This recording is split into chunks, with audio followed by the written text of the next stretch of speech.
Welcome, everyone. We were going to hear from two fantastic people from the fabulous Plant-Based Treaty. We have Kimmy Cushman, a scientific advisor and campaigner, a global grassroots organization working to bring food systems to the forefront of climate change policy. With a PhD from Yale University, she is leveraging her skills to educate policymakers about the environmental impacts of animal agriculture and to engage the public into action. We also have Nicola Harris, over 20 years of experience campaigning for animal rights, climate justice, and peace. Yay! She's also led a grassroots political advocacy campaign which saw the British government and helped them end deep sea diving experiments on goats. And she then rescued goats also. So we're very grateful to you and looking forward to your presentation. Welcome.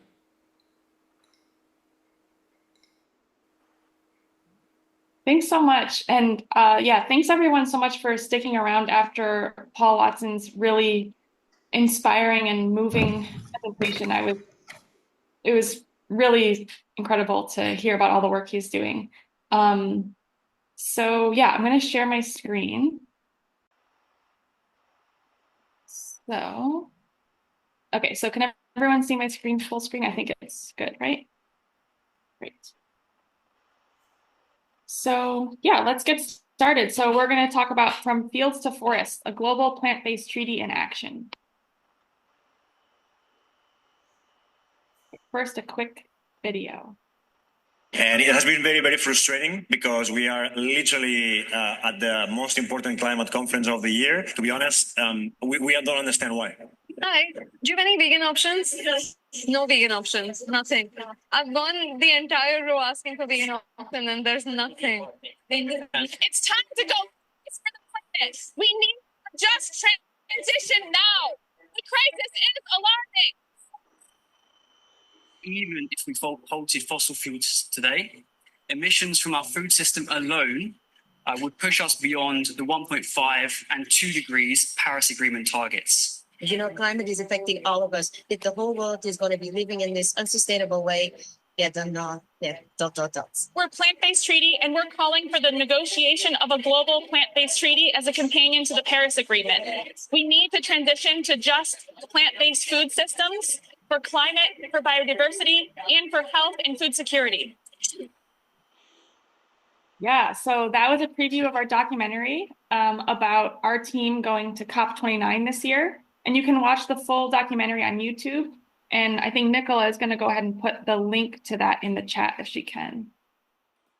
So first, Nicola is going to give an introduction to the Plant-Based Treaty. And then I'll talk about how a plant-based treaty would help us rewild the earth. And then we'll discuss, some highlights of what we've done in 2024. And then I'll talk about how you can support plant-based treaty. And then we'll do a quick Q&A at the end. So I'll pass it over to Nicola. Thanks so much, Kimmy. Before I start, it would be great if you can let us know in the chat if you've already heard of Plant-Based Treaty and whether you've signed it as an individual, a group, or a business.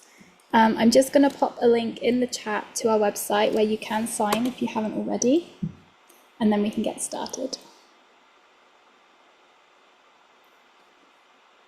Next slide, Kimmy. Sure.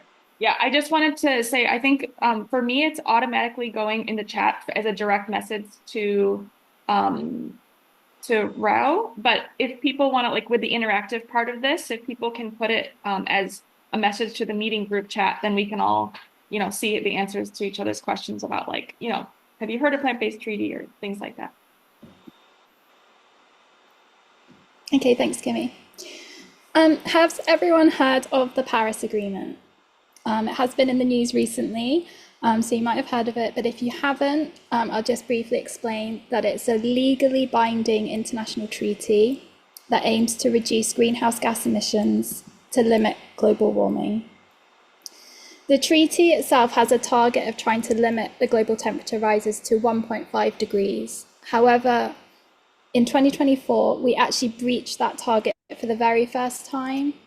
And although that doesn't mean we've breached it forever, it does mean, and it does prove what we've thought for a while, that that opportunity to prevent runaway climate catastrophe is fading very fast. And what we know is that we cannot meet the goals of the Paris Agreement without shifting to a plant-based food system. It's absolutely critical, because even if we ended all fossil fuels today, we would still breach that 1.5 degree target with food emissions on their own. Now, there is still hope, even though we are running out of time, so we've got to get on with this. But what we can do is, if we could just imagine a world where we have a global treaty attached to the Paris Agreement that focuses the world on a plant-based transition, where city councils and national governments are developing and implementing plant-based action plans, that this is how we can do it. And so we would like to see this global plant-based treaty based on 3 core principles and 40 suggested proposals which sit inside them. And this treaty could allow us to redirect policies, resources, and public education towards a plant-based food system. It would allow us to relinquish and halt expansion of animal agriculture so that we see no more land use change, no more deforestation. And it would allow us to restore key ecosystems, which we would naturally free up as plant-based diets accelerate. I'm just going to pop a link in the chat, which you can save to read for later. And it's basically our plant-based treaty in action report, and it lists examples from all over the world where some of our 40 proposals are already being actioned. So, to build support for this global plant-based treaty, we are collecting endorsements from individuals, groups, businesses, and cities. And hopefully you've all signed, and I did put a link in the chat earlier if you haven't already. And since we launched this campaign in 2021, 34 cities have backed our call for a global plant-based treaty, and we secured 10 of those cities in the last 12 months. So momentum is really building. You can hopefully see a list of the cities on the slide. See if yours is there. And if you can't see your city there, don't worry, because towards the end of the presentation, Kimmy is going to let you know how you could add your city there, your town, your state, or even your country to that list next year. The 34 cities have also been joined by 3,500 groups and businesses and 250,000 individuals. And those individuals include like climate scientists, politicians, and icons such as Sir Paul McCartney, Dr. Jane Goodall, and 5 Nobel Prize winners. So now, Kimmy, would you tell us all how a plant-based food system could help us with rewilding? Yeah. So, if we look at what's happened in the around the planet, the agricultural system as it is has really destroyed a lot of ecosystems and changed the face of the planet. So I'm going to talk about the problems with the food system and how plant-based solutions can help us get back in alignment with nature, like how Paul Watson was so inspiringly talking about. So I want to start with this map, which gives like a sketch of how land is being used on Earth. So I really, really love this map. It's super visual and it's really easy to remember, what is the impact of agriculture. So I want to just point out first, the purple area in Africa, that's the built up area, that's villages and towns, cities and infrastructure. That only makes up 1% of global land use. But on the other hand, if we look at the entire Americas, livestock, it says, so this is animal agriculture alone, makes up 27% of the world's land. So that's animals that are grazing and crops that are grown specifically to feed animals. If you compare that to the region where China is, that's cropland grown for humans, and that's only 7%. So you can really see with this picture how huge of a land use animal agriculture alone is. And if you compare all agricultural land to land use for animals, 83% of all agricultural land is used for animal agriculture. So if we see how this happened over time, how did we get to where we are? This is a really good graph that shows, how what the distribution of land was 10,000 years ago at the top. So you can see that the Earth was covered in 57% forest and 42% wild grasslands and shrubs. But as you can see, as you go down with 5,000 years, 1700s, 1900s, 1950, and close to today, you can see how crops and grazing land have just destroyed the forests and the wild grasslands, leaving us to a point where today, if you look at the grasslands, the vast majority of the world's grasslands are now used to graze farmed animals. And if we look at the crops here, the 15% crops that it's currently going into where there used to be forests, almost half of those crops are used specifically to feed farmed animals. And again, I want to point out the tiny little purple section to the left of where the crops is written. That's all built up land area like cities and infrastructure. It's really small. The real problem is the agricultural system in terms of how we're using land and how we're destroying land on Earth. So if we look at today, the issue of deforestation, I want to point out that animal agriculture alone contributes to 71% of deforestation today, and all other sources of deforestation is less than a third.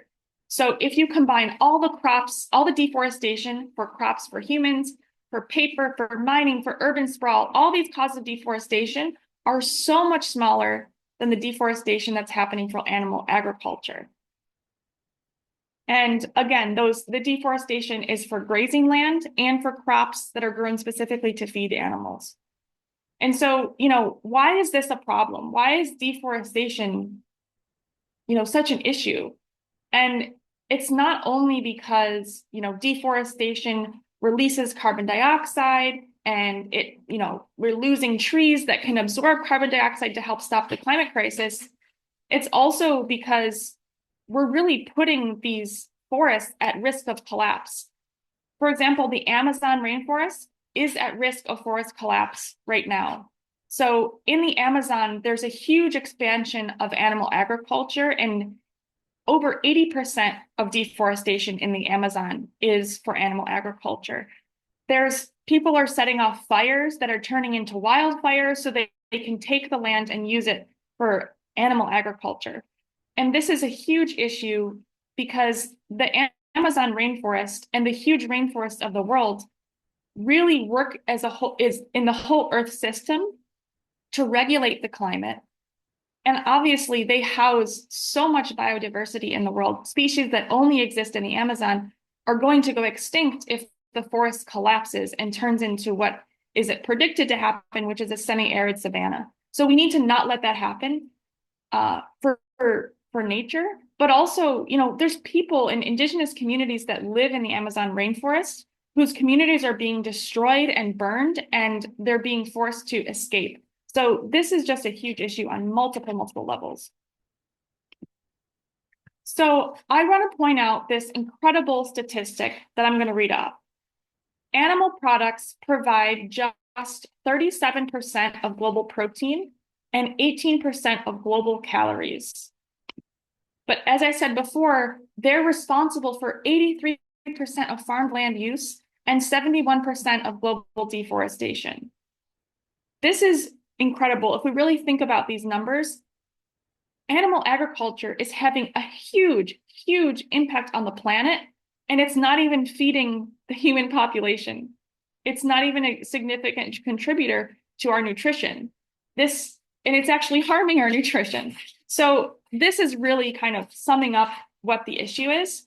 And so now I'm going to switch over to talking about the solution. So I want to talk about this graph really quick, which shows, you might have seen a graph like this before, showing the impact of different types of food products. This one is specifically showing the amount of land that's required to grow these types of food or raise these types of animals. And so what you can see is I have in red all of the different animal-based foods like beef and lamb and milk and fish and eggs and prawns. You can see that compared to the green, which are plant-based foods, the animal-based foods have a huge impact on land. So what this tells us is that if we were to transition to a global plant-based food system, we could much more efficiently feed the human population and use a lot less land. So switching to plant-based would reduce land use by 75%. And that's really, really amazing because that land that we would recover by switching to a plant-based food system would be able to be freed up for rewilding and reforesting. So I want everyone to take a minute to think about what would be the benefits of reforesting and rewilding the earth. There was some talk about this in Paul's really inspiring keynote, and we had a little bit of discussion about it in the Q&A, but I want everyone to just take a minute to think about it and put in the chat if they can, why is reforesting and rewilding so important and what are the benefits of that? I think people don't have the ability to put in the chat, but after some brainstorming, people have some ideas. Yeah, they can react in the chat, in the reaction. Okay, awesome. Yeah, so first I want to talk about, in terms of the benefits, one is for the climate. So by planting trees, like you see these little sprouts here, we're able to absorb, or the trees are able to absorb carbon dioxide and store carbon dioxide also in the soil. So by reforesting and rewilding that land, we're able to actually reverse climate change and turn the current food system from a carbon source to a carbon sink. And that's actually required to be able to address the climate crisis. And in addition, having more plants and more wild spaces allows us to have more resilience to climate change, because we're able to, there to be more water retention in terms of all the floods and droughts. It really helps regulate the climate and regulate local ecosystems. So the benefit of reforesting and rewilding for climate is really great. Another thing that, one thing people touched on in Paul Watson's talk was ocean dead zones. And so these are happening because of runoff from agricultural land. So if we have less agricultural land, we don't need to use so many fertilizers. There's not going to be so much manure and urine runoff going into waterways and harming ecosystems. So by reforesting and rewilding, these natural aquatic ecosystems will be allowed to thrive. And then next, I want to talk about biodiversity. So of course, I have this picture of these bees because I think for me, bees are really a symbol of the interconnectedness that we all have with nature and all the different species on Earth relying on each other. And so, with being able to reforest and rewild, these complex ecosystems can thrive and we can actually stop the species extinction that's happening right now. And then finally, I think, it's really important to decenter humans. And, we have this picture of these beautiful zebras and elephants. And by just not taking up so much space on Earth, on the land from agriculture, we'll actually be able to leave room for these wild animals to thrive.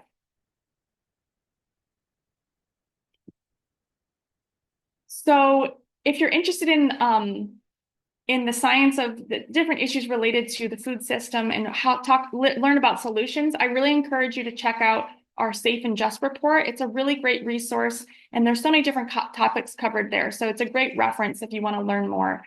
And Nicola is putting in the chat this link that's written here. And I'll pass it over to her for the next part about what Plant-Based Treaty achieved in 2024. Thanks so much, Kimmy. So last year we had a huge swell in support for the Plant-Based Treaty, and we attracted 80,000 new individual endorsements, which includes around 500 new city councillors. And hopefully we can work to turn them into actual city endorsements. We were able to deliver deputations to councils in more than 30 cities, and more than 11,000 people sent emails to their city councillors asking them to endorse the plant-based treaty.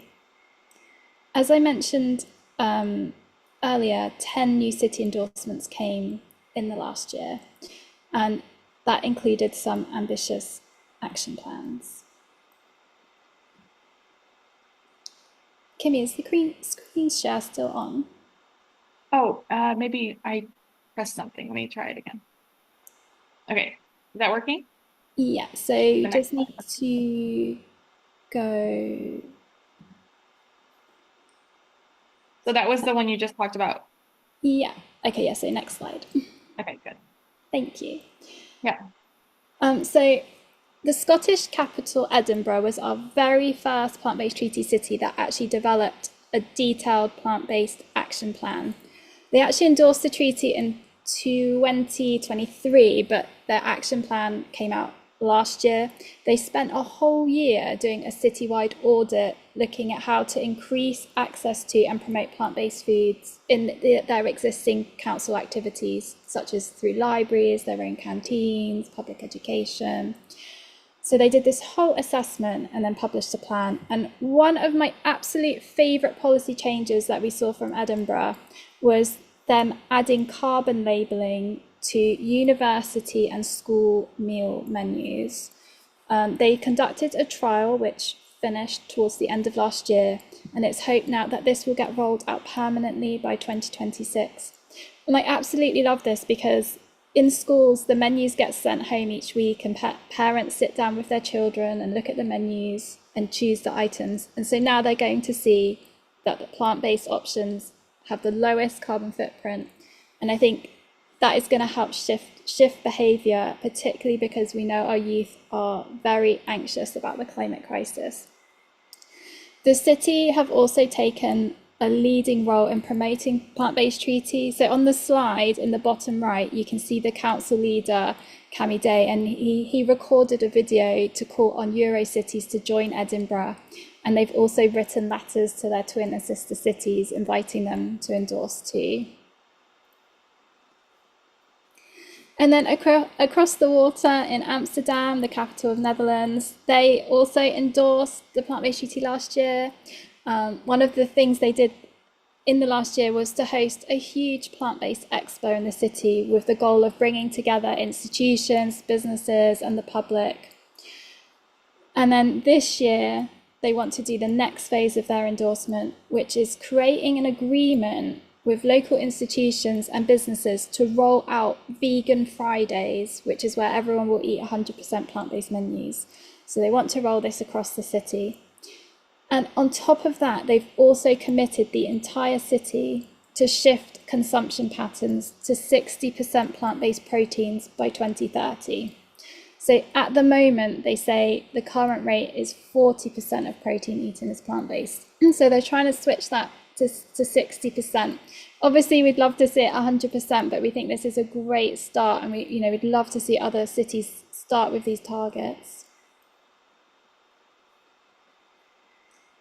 Then in Brampton, Ontario, Canada, they recently endorsed the plant-based treaty towards the end of last year, and they are planning to publish their own action plan in the next 6 months. But they have already committed to increasing plant-based food and drink options at their council meetings and civic events.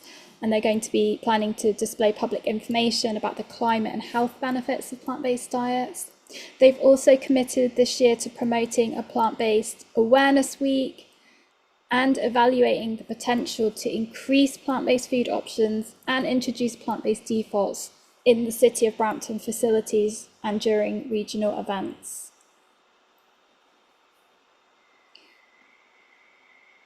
So we also had West Hollywood endorse last year, and this month, which is Veganuary, they have delivered the most comprehensive month-long Veganuary public education campaign ever seen by a US city, and they've been aiming that at residents, staff, and businesses.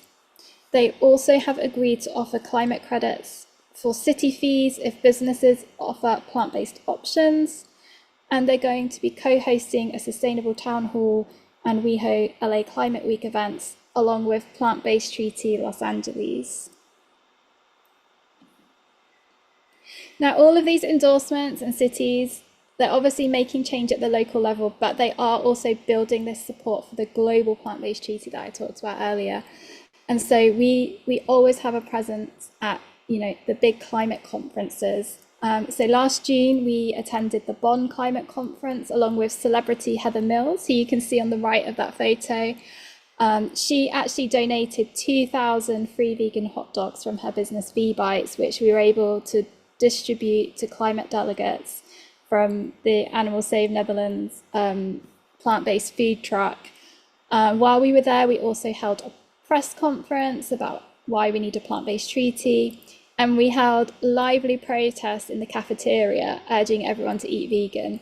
This photo is actually from the protest in the cafeteria. So what you can't see is sort of behind them is a dining hall full of delegates eating their lunch, and our team are there, loud and vibrant, and Heather herself came up with this catchy protest chant. So everyone was chanting, "If you care about the planet, eat vegan for your lunch." Our team also took Heather along to our meeting with the UNFCCC to discuss plant-based menus, caterings and defaults, and ending plant-based milk surcharges at future climate conferences. So at the Global Climate Talks, which was COP-29 in Azerbaijan, that was sort of November, December time, we sent a team of 5 plant-based treaty campaigners. We held 2 press conferences. You can see one of them on the screen there with Enrique and Cindy. And during this press conference, we launched our Plant-Based Treaty in Action report, and I shared a link to that earlier in the chat. Definitely recommend you read that later. While we were there, we held talks with representatives from over 20 countries and over 30 NGOs, trying to make the case for a plant-based food transition and a global plant-based treaty. We were also able to successfully work with other groups to get COP29's catering service to properly label food and offer more vegan options. Our team found that many items in some of the eateries were being mislabeled as vegan when they weren't. So we were able to work with others to correct that. Also, while we were there, we staged 2 protests inside the COP29 venue. Here on the screen, you can actually see Kimmy there in the middle. She's leading protest chants. Our team are actually right in the main entrance of COP in the blue zone where all the important delegates are. There are hundreds of people stopping to watch the protests. There are film crews recording us. There's lots of people coming up to read our signs and our placards, and we had a QR code there, so people were scanning it and signing the plant-based treaty.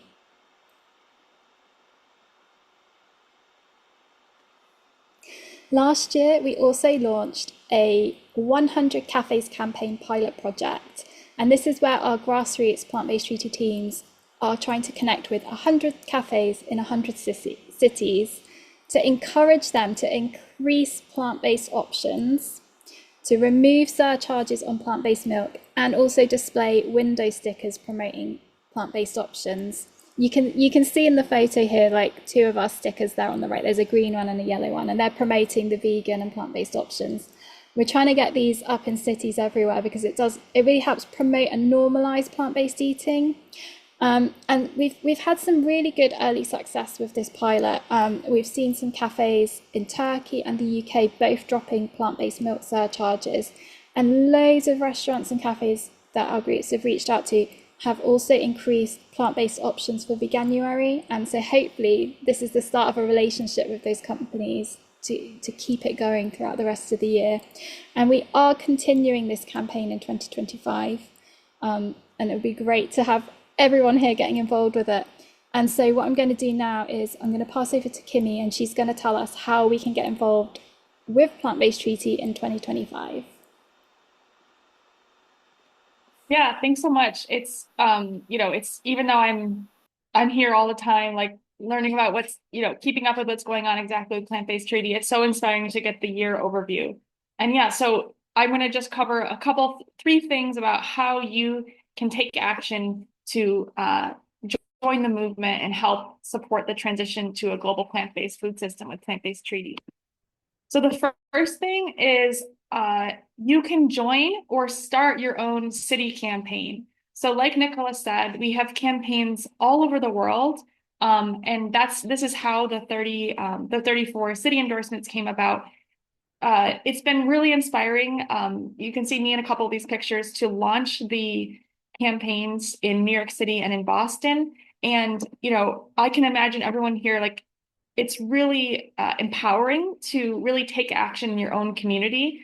And so also, you know, build your team of like-minded individuals who want to take action on climate, for the planet, for health, for the animals. And what's been really inspiring for me is how quickly the team is growing. It feels like I'm constantly meeting people who are like, oh my God, plant-based treaty, that sounds so amazing. How do I get involved? How do I join? So I really encourage everybody to take the steps to you know, join the movement by starting your own city campaign or joining a campaign that already exists, so that you can build the movement in your community. You can meet with city councilors, like in the picture in the lower bottom, and you can also even go to City Hall to advocate and help actually make your city one of the endorsers of plant-based treaty. So to get started on that journey, we encourage everyone to join through this volunteer form. So if you fill out this form, and Nicola's putting the chat or the link in the chat, and you can enter information and we can get you onboarded and learn about the movement, learn about how your skills and experiences can help you know, join the movement in your local community. So I really encourage everyone to check that out. And then, of course, as Nicola said, another thing you can do is kick off the 100 Cafes campaign in your own city. So I'm sure a lot of us here, you know, it can be hard to find plant-based options. And not only do we want to have more cities be more vegan friendly, like all the work that my colleagues all around the world are doing here, and like what Nicola talked about, but we also want to normalize plant-based food and get more and more options on the menu so that non-vegans and people who are normally eat as omnivores can try more plant-based foods. We can reduce the emissions of those different restaurants in our community. And also people can be inspired with how many vast plant-based options there are and how delicious plant-based food can be. So this is a really great way to get involved in your own community and really start reaching out to restaurants. So to do that, you can go to our 100 Cafes campaign website. You can read our Cafes campaign starter guide. Like I said it before, come to a welcome call, and we can help get you plugged in, make sure that you have all the resources you need, like the window clings that you saw that Nicola pointed out that restaurants can actually put up in their windows. All of that we can help make available to you and get you started on the 100 Cafes campaign in your own city. And then finally, I want to tell you about an exciting opportunity for Plant-Based Treaty in 2025, which is that One Kind Supporter has offered to match every donation we receive this year up to $1 million, US dollars. So if you're able to support Plant-Based Treaty with a one-off donation or a small monthly donation, every dollar you give is effectively doubled, meaning that you can make twice the impact. So if you signed up to give $10 a month, then your donation will get doubled for $20 a month to help really strengthen our campaign so we can have Plant-Based Treaty expand into more cities this year. So please visit our website, plantbasedtreaty.org, to give now. And Nicola will put in the chat. Perfect. Okay. Yeah, so now we'd love to take questions from the audience. Thanks so much, for being with us to learn about Plant-Based Treaty. Wonderful, thank you. Now, I think that was fabulous, and I want to let you know that during the last COP, we did start seeing pictures of Plant-Based Treaty being over there, those little clips that you did of what, this food, this doesn't look vegan, and the confusion there. So we want to thank you so much for that. Your work is really doing amazing things. And I also want the people to know, you didn't mention this, but you have some fabulous handouts, some fabulous artwork. And we use that when we serve our Unity stew, when we serve food, we give that information out so they can see it. It's fabulous. One of them says, "Where do you get your protein?" And the colors are beautiful. You just did a fabulous job. Everything you do is just wonderful. And so now, if anyone has any questions, please raise your hand and turn your camera on. Oh, good. Why don't you show us some of your pictures here? Oh, yes. So it's a plant-based nutrition guide. Excellent, excellent. And see those colorful pictures down? One of the tables that I sat at, the children didn't have anything to do, and so I gave them a blank piece of paper and I started drawing little grapes, and so they started drawing grapes and apples and coloring them in, and we were talking about the food. So you've got lots of good things going on in there. Okay, so now I see if there are any questions, please turn on your cameras. And we have Danny from Climate Healers.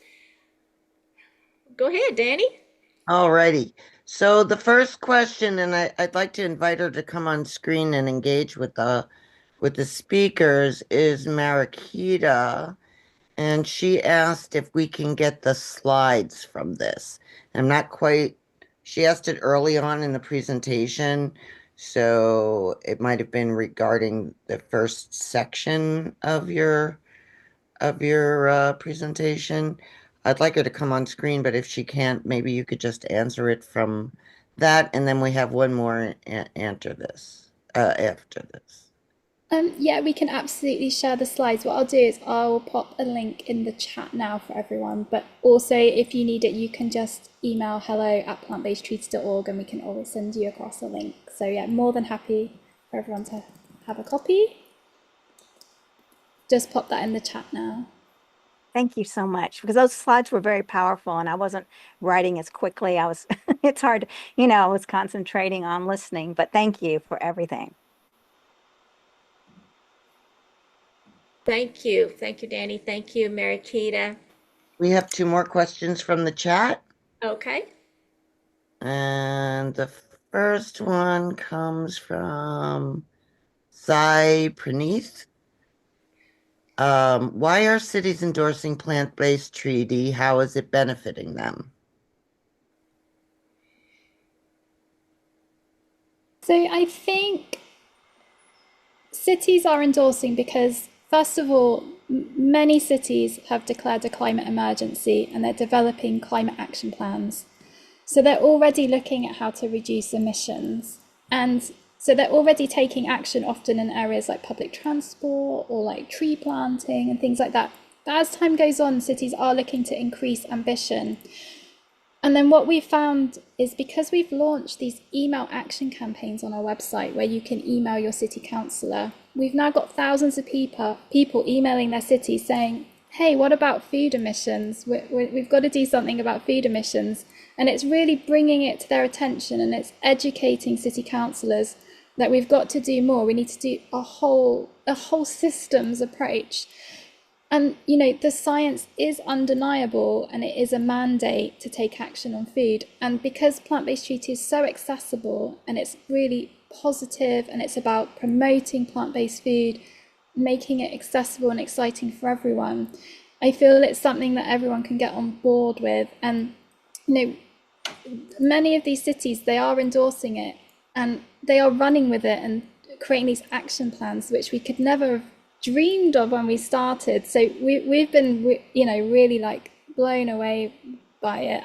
Kimmy, I don't know if you want to add anything to that. Yeah, definitely. I think also, there's so many co-benefits to plant-based food. A lot of cities really want to try to help support their population of, people that can't even get access to healthy foods. And so it really solves a lot of issues together with eating healthy food, reducing emissions, reducing the overall environmental impact, water use. I think everyone here, this all sounds familiar. And so, yeah. And the other thing too is that, it's not like cities, cities are also governments, and they need to respond to what the people in their constituents want. So that's a big reason why we build these movements within the city, to show that this is what the people want. We want a plant-based food systems. We want access to healthy food. So that all comes together, and yeah, definitely more and more cities are always looking to see how they can get involved with it. Very good. Before your next question, Danny, if you have another question, before I wanted to ask you, so can you see some follow-up from the cities once they've done that? Are people more able to move with, okay, this is what does it help reinforce the work that you're doing once people have endorsed?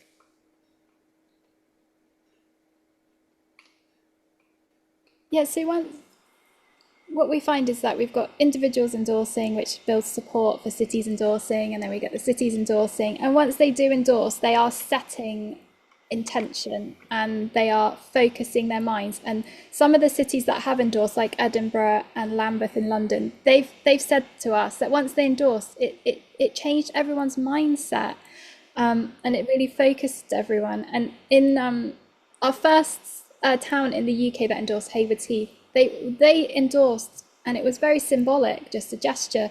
But they said after that happened, it changed everyone's mindset, and they started adding plant-based options at events. And now they are test casing 100% plant-based catering at events. So it creates this intention, and it sets them on this path. And our teams try and build these regular, ongoing relationships with the council, because we want to be there to help. We're happy to help provide public education. James and Jennifer from our team, they've been in Edinburgh doing tabling at libraries and talks. So we really see this as like a partnership and an ongoing relationship. Excellent. All right, Danny, did you have another question before we bring the other people online? Well, there's a couple of people who are okay. I think they've got their hands up now. Right. Can you see if Alfred or NAZCCA has his hand up? Can you see that? Do you have any questions? Yeah. There are questions, but people just started raising their hands instead. Yeah. So Okay, yes, so I think we can go to that then, BJ. Okay. You can go right cool. to the hands. Thank you. Okay. Thank you, Danny. Appreciate it. All right. So here comes Sai with his question. Hi everyone. First of all, thanks for the great presentation. PlantBased really is doing a great job. You were mentioning about doing the campaign to city councillors. So just want to know more about that. Like, what is it? Like, how many people and how many emails does it take to convince a city councillor? And also, another question is, are you looking to get endorsements from state, county, or state levels also? Have you made any progress in that regard? Yeah, thanks so much. I can start. I think if Nicola can put in the chat to do the city action. So if you, the email action to email your city councilors, that's the first thing you asked about, right? Yeah, awesome. So on our website, we have a bunch of countries listed, and for each country you can, like for the US, you have to select your state, and you can enter your address and your information and your email address so that your city councilors know that you are a resident, and you select the city, and we automatically generates a list of all the city councilors in that city. And we have a form that has an automated letter that you can send, but you can also edit it and make it personalized, that you can send to your city councilors. And then, so that's, Nicola put it in the chat right there. And to answer the question of how many does it take, it really depends on the city. It depends on who checks the emails and how they feel about, there's really no predicting. It could take one person. It might just be that you can send an email and someone will see it and say, oh yeah, like, sure, let's have a meeting. And that's happened. And that's how we've gotten a lot of city councilors to endorse the plant-based treaty, and how we can take steps on those cities. So it really, really depends. Sometimes you have to send a lot. Sometimes you really have to go in person. So the best thing to do is to send a letter, personalize it, say, who you are and what, one thing that you would want to see in your city. and also get your friends to do it, because sometimes you just need to have a lot of them so they can constantly see in their inbox, plant-based treaty, plant-based treaty, plant-based treaty. Oh, I better look and see what this is all about.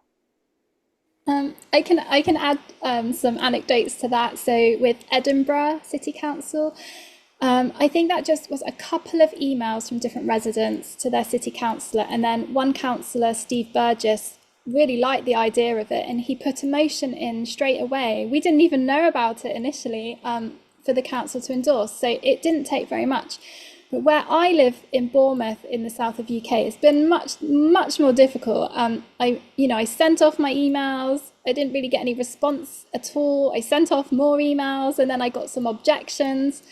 But I looked carefully at those objections, and I just continued to email my councillors with updates. Well, this has happened, this city's endorsed, this is what they're doing. And I just kept sending them information. And over the period of about a year, they really softened to the point that I was then invited in to meet with them. And I spent 2 hours with the leader of the council talking to them about plant-based treaty. And then we upped the game. We started going to the council meetings and asking questions. We've done, I think last year we did about 12 or 13 deputations, every time urging them to endorse, telling them why, telling them what other cities have done. And as a result of that, they actually commissioned a 20-page report on plant-based treaty, which was heard at a committee hearing. And they've now accepted that they need to do more. They've accepted meat and dairy consumption have to go down. And they've admitted they're not doing enough, and they're now looking at trying to make some of the restaurants 50% plant-based menus. So it just shows you must persevere. Don't take no for an answer. Obviously, be polite, but keep feeding them information and education. Show them what other cities are doing, and inspire them to act. And in answer to your question, Sai, about state and county, absolutely, we want the towns, the cities, the states. We haven't got a state yet, but it's obviously on our to-do list. And ideally, we are building towards country endorsements, and that's what we're doing often at COP. We're talking to countries to get the first country to call for a global plant-based treaty, so that eventually then becomes the treaty. So we're building our way up bit by bit. Thank you so much for that. Thank you for asking that question. That was excellent. We have 6 minutes left, and we have quite a few people, so I'm going to ask you to please keep it to just a question. Hi, I'm here in outside of Rochester, New York, and I have started down the path of meeting with representatives here, but the questions I get are along the lines of what you've been talking about. They'll say, well, what obligations, if we endorse a treaty, what obligation does that make for our municipality? What do we need to do in order, if we endorse this? What do we need to do in response to that? You have a good answer? Thank you. When my experience is with the cities is that no endorsement looks the same, because different jurisdictions, they've got different powers and different influence. But so what we ask them to do is, I guess, internally look themselves at where can they make a difference? Where do they offer food? Where do they offer public education? And I often tell cities to look at what Edinburgh did. So Edinburgh conducted an impact assessment, and they looked at all of their activities and looked at how could they provide more plant-based food, how could they deliver public education. So on our website, I'll put the link in the chat in a second, we've got lists of all the motions passed by cities, and they're in the Edinburgh folder. You'll find their assessments, and so you can share those with your city councillors. And it's really just about discussing with them, where can you take action? What can you commit to? And even if it's some small things to begin with, you can build on it over time and keep increasing your ambition.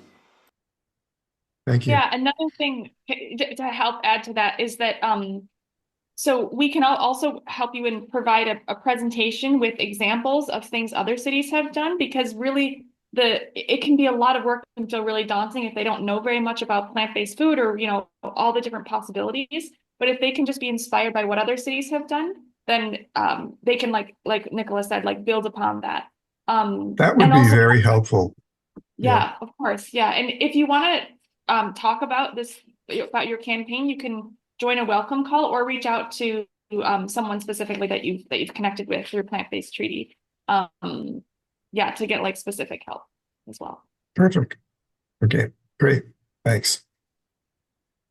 Thank you, Bruce. Okay, we're down to about 4 or 5 minutes. So let's, Nancy, can you do a quick one? Then we have Paige, and then we'll see if we have time for more questions. Okay, Nancy. Okay, thank you so much. This is an amazing talk. I was wondering, because the vegan movement or animal liberation, whatever, is like what Philip Wallen calls the Swiss Army knife solution to like every world problem, including wars.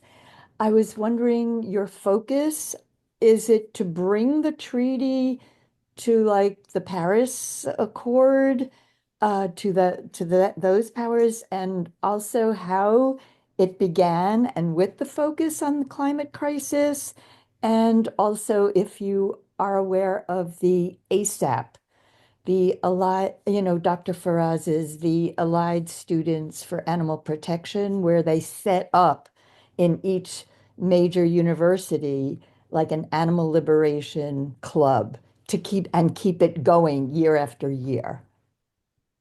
And maybe connecting with them as a way of educating. Thank you, Nancy, for your question. I'll probably answer part of it and then pass to Kimmy. But how did it begin?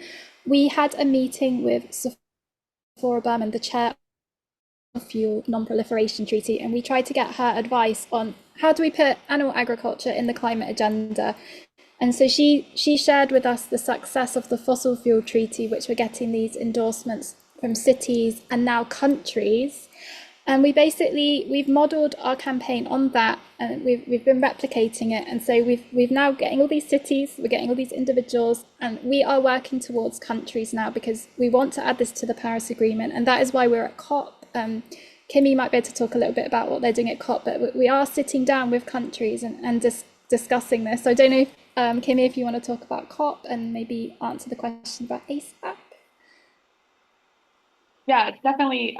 It's the main goal of Plant-Based Treaty is to create the food system transformation globally, which is going to require international collaboration and agreement that this is a problem that we need to solve through plant-based food. So I really appreciate you bringing that up. And yeah, we're talking to countries all over the world and talking about how it would benefit them specifically in terms of climate resilience and mitigation of climate change. And so yeah, to answer the question about ASAP, yeah, definitely it's really inspiring to see college students really getting involved in the animal liberation movement. And so yeah, we definitely are working with universities. We're basically trying to just really build a coalition of environmental groups and animal rights groups and everybody to see how we can work together and do things like go to city council together and all represent our own organizations calling for the endorsement of a plant-based treaty. So yeah, pointing out the ways that we can collaborate, like I really appreciate that because it's a huge resource that we have as each other to help push this from a health perspective, from an animal perspective, and from the environment perspective. I'm here now for, I don't know, maybe 8 years or 6 years or however long. And I just want to say it's so great to have Plant-Based Treaty. I became a city campaigner about 6 months ago here in Los Angeles area. And I just want to say that if you're in the United States, so I can just speak for the United States right now, please reach out. Melania is here on the call and be on one of those welcome calls. They're amazing. You'll get more information as well. But if I can do it, you can do it. I am the farthest from someone who have any facility being in the commissioners' rooms and with the councils, but I've been able to really learn quickly and galvanize and be a boot on the ground. So thank you for letting me share that. And I just want to say, if I can do it, you can do it. And it's real-time changes happening right now. Cities are signing up and they're making changes, and it's very. Thanks everyone for letting me share. Thank you, Thank Paige. you so much. Now, yeah, Nicola put in the chat the link to join a welcome call to get started. So please, yeah, check that out. Okay. Yeah, so hello@plantbasedtreaty.org is our email address. And so, if anyone hasn't had the chance to answer a question and they want to email it in, we're more than happy to connect with you on email. Thank you so much. And we're sorry we didn't get to everybody, but it is time. Our next speaker is here. We appreciate your time coming in and showing us that excellent presentation. Thank you. You bet.